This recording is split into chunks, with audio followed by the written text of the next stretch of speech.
After a ton of conference calls, do you ever feel totally wiped out?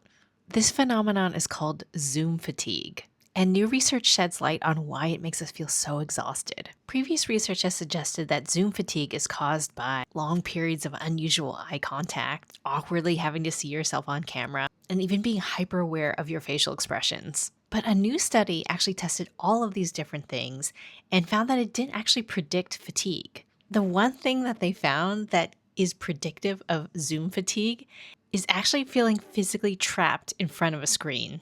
It's not the staring, it's not the self viewing, it's the inability for you to move your body for 30 minutes straight and to conform to this tiny little box of visibility for your colleagues. What can you do?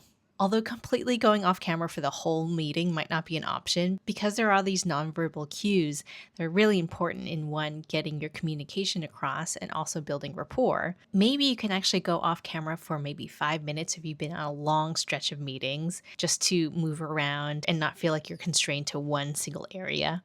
And this might be a really good excuse to actually go to the office for some of those face-to-face meetings.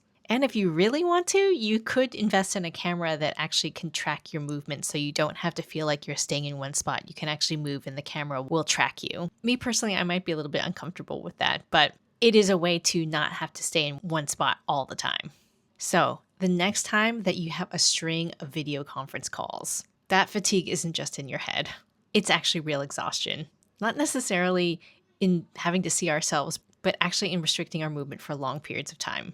Hi, my name is Debbie. I have a PhD in digital psychology, and I decode psychology so you can use tech smarter. How many of you have experienced Zoom fatigue? How do you combat it? Let me know in the comments.